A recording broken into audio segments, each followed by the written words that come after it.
유럽 역사에서 보면은 16세기에는 유럽에서 최강의 육군국은 스페인이었습니다.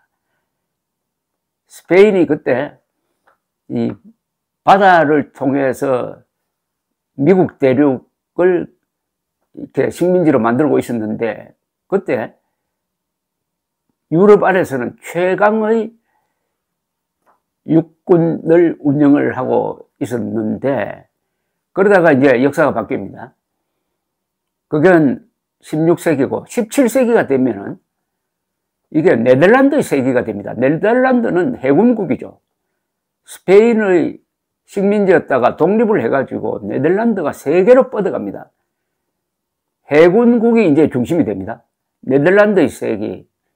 그러다가 네덜란드를 추월하면서 영국이 해군국으로 자랍니다.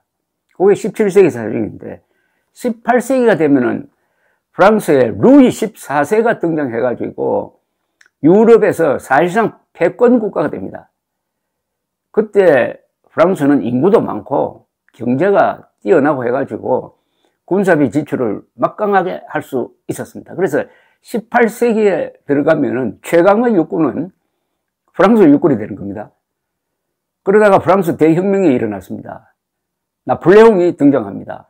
그 막강한 프랑스 육군의 실력을 바탕으로 해가지고 나폴레옹은 그 뒤 한 20년 동안 유럽을 석권을 하죠. 그런데 이때 나폴레옹이 포병 전술을 도입합니다. 나폴레옹은 포병 장교입니다. 박정희도 포병 장교입니다. 원래 머리 좋은 사람이 포병 장교가 돼요. 포병을 도입을 하면서 전쟁 양상이 완전히 바뀝니다. 포병 전술로서 나폴레옹이 한 20년 동안 유럽을 석권했다고 봐도 됩니다. 그러다가 1815년 6월 브뤼셀 남쪽에 있는 워털루에서 결전을 하죠. 이쪽은 나폴레옹 군대, 프랑스 주력의 나폴레옹 군대, 상대방은 영국 웰링턴 장군이 지휘하는 다국적 군대, 영국, 네덜란드 뭐 이런 혼성 군대 플러스 프러시아군, 이렇게 양쪽이 갈려가지고 근 20만 명이 서로 뒤엉키면서 그 좁은 워털루에서 결전을 했습니다.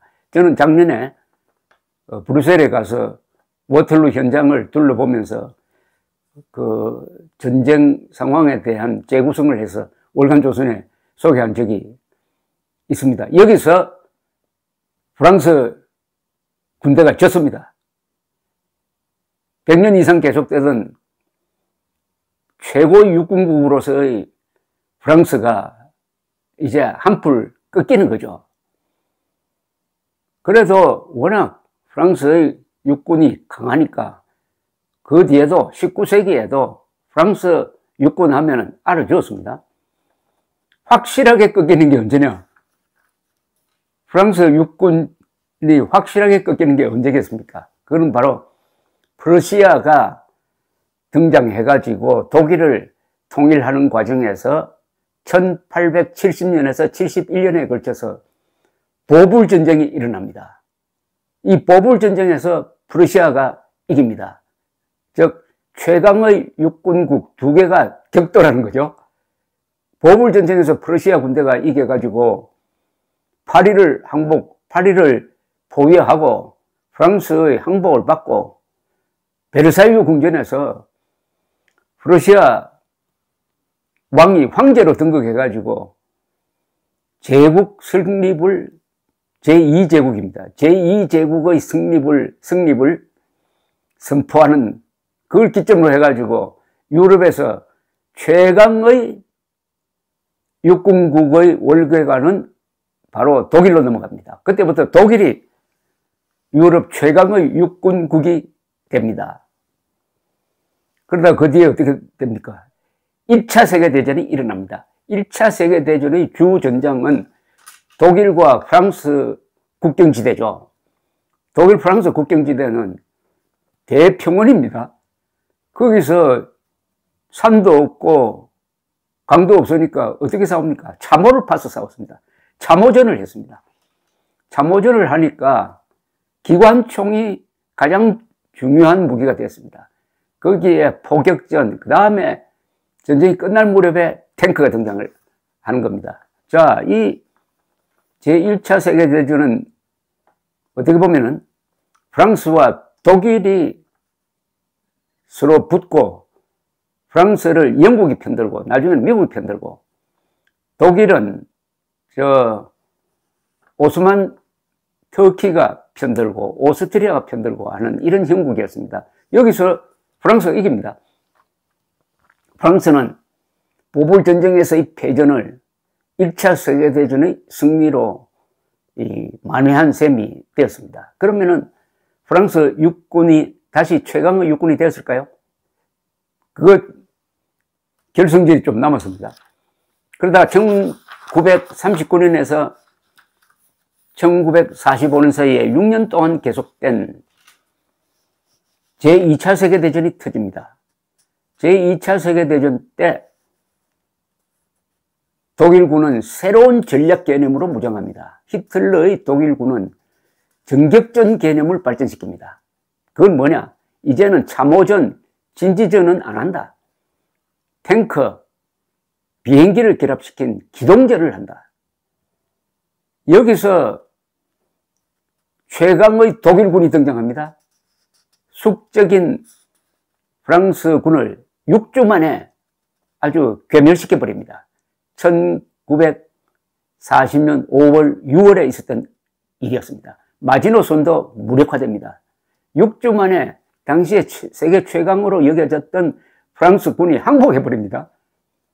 그리고 이 독일군은 여세를 몰아가지고 1941년 6월 소련으로 쳐들어갑니다. 그때 동원된 독일군 병력은 약 300만 명이었습니다. 세계 최대의 전투가 바로 동부전선. 동부전선이라고 하면은 독일 기준입니다. 독일과 소련, 히틀러와 스탈린, 나치즘과 공산주의 대결로 바로 지금 우크라이나, 러시아 대평원 지역에서 독소 전쟁이 벌어집니다. 인류 역사상 가장 많은 병력이 동원되었고 가장 많은 군인과 가장 많은 민간인이 죽은 그 전쟁입니다. 이 전쟁에서 죽은 사람은 상방 합치면은 군인 민간인까지 다 합치면 2천만 명이 넘습니다. 특히 이 우크라이나가 바로 주전장이었습니다. 우크라이나 사람들이 700만 명이 죽었다고 그럽니다. 그런데 이 독소전에서 결국 소련이 이깁니다. 1943년 초에 스탈린그라드 대회전에서 독일 제6군이 항복을 했습니다. 그 스탈린그라드 회전이 바로 2차 세계대전의 분수령을 이룹니다. 그때부터는 소련의 주도권을 잡고 독일군을 밀어붙입니다. 역시 한번 주도권을 놓치면 다시 찾는 게 매우 어렵습니다. 1943년 1월 계기로 해가지고 그때부터 히틀러의 나치 독일군은 수세로 바뀝니다. 러시아가 공세를 펴니다. 그래 1945년 5월 러시아군이 베를린을 점령하고 독일군으로부터 항복을 받죠. 그게 5월 9일인데 오는 5월 9일에 푸틴은 그 전승기념일에 뭔가 좀 성과를 올리려고 노력을 하고 있다고 합니다. 지금 마리우폴이라는 우크라이나 남쪽 흑해에 면한 항구에 남아있는 우크라이나 군대가 거기 있는 큰 제철소에서 지금 결사항전을 하고 있습니다. 그것을 접수를 하면은 푸틴은 야 우리가 이겼다 이렇게 선언할 가능성이 있습니다. 이렇게 해서 공식적으로 러시아 군대가, 소련 군대죠, 당시는 세계 최강의 육군으로 등극합니다. 그런데 그걸 조금 자세하게 들여다보면 과연 이게 소련이 이겼다고 볼 수 있느냐 하는 점이 있습니다. 병력이, 그때 동부전선에서 싸웠던 병력이 보면은 소련군은 한 1000만 명, 독일군은 한 300만 됐습니다. 1대3으로 싸웠어요. 그리고 전사자도 보면은 독일군 전사자의 한 3배, 4배 되는 전사자가 소련군에서 발생을 했습니다. 그리고 이 전투가 소련 지역에서 이루어지면서 소련이 가지고 있던 공업시설이 완전히 망가지고 말았습니다. 그때 소련이 골병이 들었다고 합니다. 그 든 골병, 또 인구는 2천만 명이 죽었으니까 인구 감소죠. 그게 결국 누적되고 해가지고 냉전 시절에도 그 내상으로부터 회복하지 못하고 결국 1989년에서 91년 사이 무너졌다. 독소전쟁에서 겉으로 보면은 스탈린이 소련이 이긴 것 같지만은 실질적으로는 히틀러가 이긴 것이다. 히틀러는 자살했지만은 장기적으로 보면은 독일의 그 끈질긴 전투력에 소련은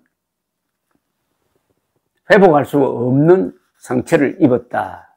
이렇게 본다고 합니다. 그 러시아가 지금 우크라이나 군으로부터 공격을 받아가지고 고전하고 있으니까 전사학자들이 얼마나 놀라겠습니까? 신생 국가인 우크라이나 군이 군인과 민간인 지도자가 일치단결하니까 세계 최강의 육군과 맞서가지고 거의 막상막하로 싸우고 있다. 그걸 바라보면서 대한민국 국민들이 느끼는 바가 많을 것입니다. 우리도 그런 어마어마한 업적을 남겼습니다. 즉, 우리가 남침당했을 때 우리는 1대3으로 싸웠어요. 즉, 김일성을 그때 누가 도와줬느냐? 스탈린, 모택동이 도와줬습니다. 그러니까 세계 최강의 육군을 가진 스탈린과 세계 최대 인구를 가진 모택동이 김일성을 도와줬습니다. 그때는 한미동맹이 없었습니다. 남침당했습니다. 우리는 탱크가 한 대도 없는데 북한은 탱크가 200대가 넘었습니다. 그런데 이승만 그리고 국군이 버텨냈습니다. 1대3으로 버텨냈습니다. 그러는 사이에 트루만 대통령의 미군 파병 결단 그리고 유엔군의 조직 이렇게 해서 국제연합 군이 우리를 도와주게 되는 것이죠. 1950년 대한민국의 결사항전, 2022년 우크라이나의 결사항전, 비슷한 점이 많습니다. 1950년 대한민국의 결사항전으로 결국은 소련이 그 40년 뒤에 무너졌습니다. 이 대한민국의 결사항전은 우리만 산 게 아닙니다. 우리가 결사항전하니까 이제 일본은 경제부흥을 했습니다. 전쟁 물자를 대주는 군수창고, 군수창 역할을 했습니다. 대만이 살았습니다. 미국은 대만 해협에 칠함대를 보내가지고 중공의 대만 상륙을 저지를 했습니다. 그리고 독일이 재무장을 하게 되었습니다. 나토가 강화되었습니다. 그리고 트루만 대통령은 군사비를 4배로 늘립니다.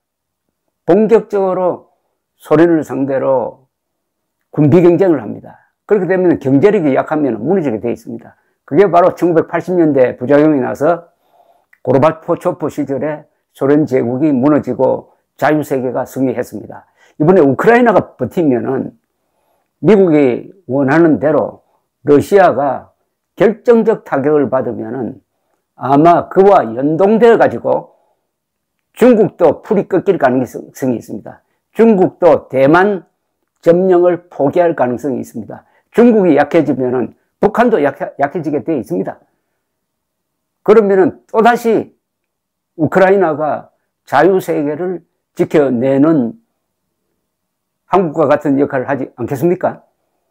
그래서 저는 윤석열 대통령이 취임하면은 즉각 우크라이나에 우리가 가지고 있는 무기, 특히 대포를 보내가지고 러시아군을 이기는데 역할을 해야 된다고 생각합니다. 핀란드조차도 지금 우크라이나에 무기를 보내고 있습니다. 핀란드는 나토 국가도 아닙니다. 러시아와 인접해가지고 러시아의 직접 위협에 노출된 핀란드조차도 이것은 자유세계와 독재체제 사이의 대결이다. 이렇게 보고 용감하게 우크라이나를 돕고 있는데 우리는 한미동맹의 보호를 받고 있는데 뭐가 두려워가지고 눈치를 보고 문재인 정부처럼 천막이나 무슨 방탄 모자나 이런 걸 보내가지고 대한민국 얼굴에 아주 먹칠을 하고 있습니까? 대포를 보내야 합니다. 감사합니다.